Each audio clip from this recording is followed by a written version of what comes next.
ಇಲ್ಲಿಂದ ಮುಂದೆ ಬರುವಂತಹ ನ್ಯೂ ಹೈಯರ್ ಎಜುಕೇಶನ್ ಬಿಲ್ ಎಂಬಂತಹ ಒಂದು ಫಾರಿನ್ ಯೂನಿವರ್ಸಿಟಿ ಪದ್ಧತಿಯಲ್ಲಿ ಇನ್ನು ಬರುವಂತಹ ಭಾರತ ಶಿಕ್ಷಣ ಸಂಸ್ಥೆಗಳಿಗೆ ಪೂರ್ಣವಾಗಿರುವಂತಹ ಇಲ್ಲಿ ಒಂದು ಫಾರಿನ್ ಯೂನಿವರ್ಸಿಟಿ ಎಲ್ಲ ಭಾರತ ಶಿಕ್ಷಣ ವ್ಯವಸ್ಥೆಗೆ ರೇಡಿಯೋ ಕಾಲರ್ ಕಟ್ಟುವಂತಹ ಕಾಲವನ್ನು ಕೈಗೆಲ್ಲೇ ನಾವು ಕಾಣುತ್ತಿದ್ದೇವೆ. ಅದೇ ರೀತಿ ಭಾರತದಲ್ಲಿ ಸುಮಾರು 7 ಕೋಟಿ ಬಾಲ ಕಾರ್ಮಿಕರನ್ನು ಸ್ಕೂಲ್ಗಳಲ್ಲಿ ಕಲಿಸಿದಂತಹ ವಿದ್ಯಾರ್ಥಿಗಳು ಬಾಲ ಕಾರ್ಮಿಕರ ಗಿಟ್ಟಿಸಿಕೊಂಡಿದ್ದನ್ನು ನಾವು ಕಾಣುತ್ತಿದ್ದೇವೆ. ಒಂದು ವೇಳೆ ಸ್ವಿಸ್ ಬ್ಯಾಂಕಿನಲ್ಲಿದ್ದಂತ ಕೇವಲ 10% ಭಾರತದ ಕಪ್ಪು ಹಣ ಹೂಡಿಕೆದಾರರ ಕೇವಲ 10% ಹಣವನ್ನು ಒಂದು ವೇಳೆ ಇಲ್ಲಿರುವಂತಹ ಸೂರ್ಯದವರಿಗೆ ಸೂರು ಮತ್ತು ಅದೇ ರೀತಿ ಇಲ್ಲಿರುವಂತಹ ರಾಷ್ಟ್ರದ ಪ್ರತಿಯೊಂದು ಮಕ್ಕಳಿಗೂ ಕೂಡ ಸಂಪೂರ್ಣವಾಗಿರುವಂತಹ ಎಜುಕೇಶನ್ ಅನ್ನು ಕೊಡಲಿಕ್ಕೆ ಸಾಧ್ಯವಾಗುವುದಾದರೆ ಯಾಕೆ ನಾವು ವಿದ್ಯಾರ್ಥಿಗಳು ಯಾಕೆ ಅಂತಹ ಕಪ್ಪು ಹಣವನ್ನು ಆ ಒಂದು ಸ್ವಿಸ್ ಬ್ಯಾಂಕ್ಗಳಿಗೆ ಹೂಡಿಕೆ ಮಾಡುವ ಮೌಲ್ಯವನ್ನು ನಿಂತ್ಕೊಂಡು ಈ ರಾಷ್ಟ್ರದ ಸಂಪತ್ತನ್ನು ನಮಗೆ ಹಿಂದೆ ತರಲಿಕ್ಕೆ ಸಾಧ್ಯವಾಗುತ್ತಿಲ್ಲ ಎಂದು ನಾವು ಗಮನಿಸಬೇಕಾಗುತ್ತದೆ. ಖಂಡಿತವಾಗಿಯೂ ಮುಂದೊಂದು ದಿನ ನಿಮಗಿದೆ. ಮುಂದೊಂದು ದಿನ ಅಭಿಮಾನದ ಸ್ವಾಭಿಮಾನದ ಒಂದು ದಿನವು ಬರಲಿಕ್ಕಿದೆ. ಕ್ಯಾಂಪಸ್ಗಳಲ್ಲಿ ಪ್ರತಿಯೊಂದು ವಿದ್ಯಾರ್ಥಿಯು ತಾನು ಕ್ಯಾಂಪಸ್ ಅನ್ನು ಮೇಲ್ಬರದಲ್ಲಿ ಹೇಳಿಕೊಳ್ಳುವ ಸ್ವಾಭಿಮಾನದ ದಿನ ಬರಲಿಕ್ಕಿದೆ. ಆ ಒಂದು ಸ್ವಾಭಿಮಾನ ದಿನವನ್ನು ನಿರೀಕ್ಷಿಸುತ್ತಾ ನಿಮ್ಮೆಲ್ಲರ ಸಹಾಯದೊಂದಿಗೆ ಇದು ಕ್ಯಾಂಪಸ್ ಫಂಡ್ ಕೇವಲ ಕರ್ನಾಟಕದಲ್ಲಿ ಮಾತ್ರವಲ್ಲದೆ ಇದು ನಿಮಗೆ ಕಾಣುತ್ತಿದೆ ರಾಷ್ಟ್ರದ 13 ರಾಜ್ಯಗಳಲ್ಲಿ ಇವತ್ತು ಕ್ಯಾಂಪಸ್ ಫಂಡ್ ಕಾರ್ಯ ನಿರ್ವಹಿಸಬೇಕಾಗುತ್ತಿದ್ದೇವೆ. ಮಾತ್ರವಲ್ಲ ಮುಂದೊಂದು ದಿನ ಕಾಶ್ಮೀರದಿಂದ ಹಿಡಿದು ಕನ್ಯಾಕುಮಾರಿವರೆಗೆ ಬಂಗಾಳದಿಂದ ಹಿಡಿದು ಗುಜರಾತ್ನವರೆಗೆ ಪ್ರತಿಯೊಂದೊಂದು ಕ್ಯಾಂಪಸ್ ಫಂಡಲ್ಲೂ ಕೂಡ ಪ್ರತಿಯೊಂದು ಕ್ಯಾಂಪಸ್ಗಳು ಕೂಡ ಇದೇ ರೀತಿ ನೀರು ಪಕ್ಷಗಳು ಆ ಒಂದು ಕ್ರಾಂತಿಕಾರಿ ನಕ್ಷತ್ರವನ್ನು ಹಾರಾಡುತ್ತಿರುವುದನ್ನು ಕಾಣುತ್ತಿದ್ದೇವೆ. ಇನ್ಶಾ ಅಲ್ಲಾಹ್ ಇಷ್ಟ ಹೇಳುವಂತ ನನಗೆ ಧನ್ಯವಾದಗಳು. ಜೈ campus fund. Thank you, Mr. Shakir, for the revolutionary speech. Now I request Mr. Shamir, Karnataka Vice President, Campus Fund of India, to share the resolution of the Karnataka State Conference.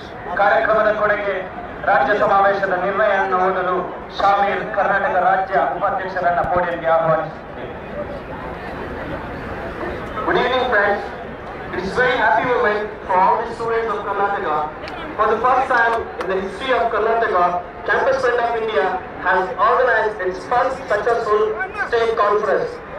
On this glorious event, Campus Fund of India State Committee has decided some resolutions. Number 1, resist the influence of globalization on education.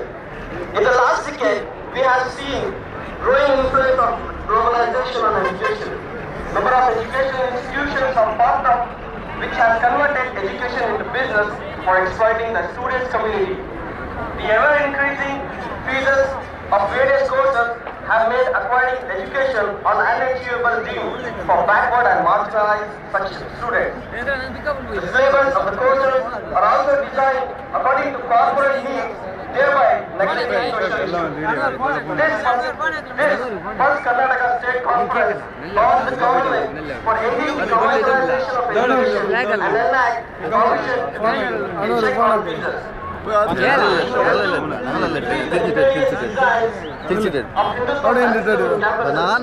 Hindutva Fascist organization has converted campuses into breeding houses of fascism. Ideology of intolerance and hatred is indoctrinated among students through fascist student wings. On one hand, we see the influence of fascism increasing in campuses, and on another hand, there is a decline of leftist student movement.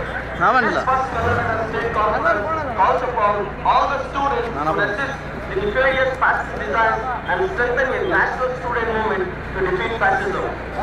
So these are the 2 revolutions of our state conference. We demand to implement it successfully. Thank you very much. Thank you, Mr. Shamir, for sharing the resolution. ಕಾರ್ಯಕ್ರಮದ ಕೊನೆಯಲ್ಲಿ ಧನ್ಯವಾದ ಸಮರ್ಪಣೆ ಕರ್ನಾಟಕ ರಾಜ್ಯ ಪ್ರಧಾನ ಕಾರ್ಯದರ್ಶಿಗಳಾದ ಇಮ್ರಾನ್ ಖಾನ್